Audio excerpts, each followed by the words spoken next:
Channel నచ్చినట్టయితే subscribe చేసుకోండి, like చేయండి, షేర్ చేయండి. Welcome to రానమ్మ house. బాగున్నారా? ఈరోజు మీకు సపోటా జ్యూస్ చూపిస్తున్నా. ఎలా తయారు చేయాలో చూద్దాం. కావాల్సిన పదార్థాలు: సపోటాలు 3 సపోటాలు తొక్క తీసి ఇలా ముక్కలు కట్ చేసి పెట్టుకోవాలి. పంచదార, ద్రాక్ష, ఎండు ద్రాక్ష, బాదం పప్పు, కాచి చల్లార్చిన పాలు కప్పు. ఇవి మిక్సీలో వేసుకొని జ్యూస్ తీసుకుందాం. మిక్సీ పెట్టుకొని మిక్సీ గిన్నెలో సపోటా ముక్కలు వేసేసుకొని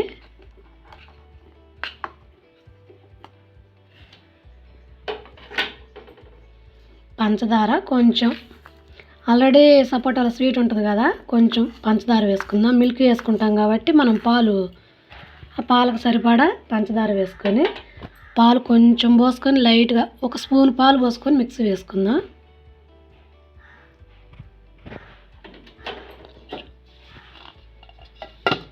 మిక్సీ వేసుకుంటున్నా.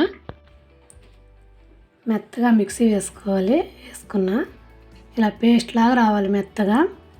తర్వాత పాలు కలిపేసుకోవాలి.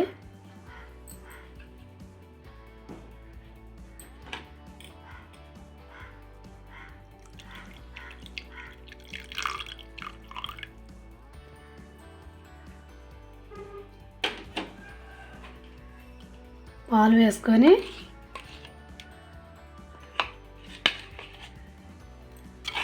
మనం మొత్తం మిక్సీ చేసుకొని ఇంకొకసారి మిక్సీ వేసుకుంటా.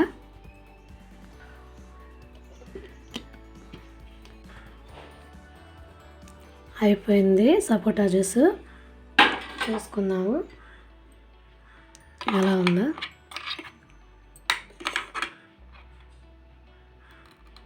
ఇంకొంచెం పాలు పోసుకోవాలి. మరి కొంచెం చిక్కగా అవసరం లేదు. ఇలా కావాలంటే ఇలా కూడా తాగొచ్చు. కొంచెం పాలు పోసుకుంటే కొంచెం బాగుంటుంది. తీసుకుంటున్నా, గ్లాస్లో పోసుకోవాలంట. సపోటా జ్యూస్ అయిపోయింది. గ్లాస్లో పోసుకుంటున్నా. కొంచెం పాలు పోసుకోవాలని చెప్పా కదా, మరీ స్టిక్గా ఉంది, చిక్కగా.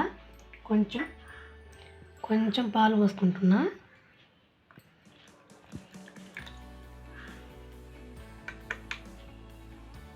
ఇలా ఉంటే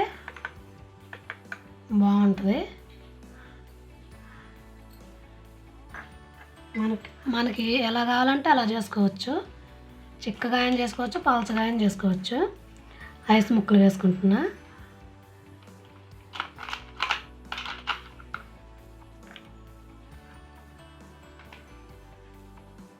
బాదం పప్పు సన్నగా తరిగి బాదం పప్పు వేస్తున్నా.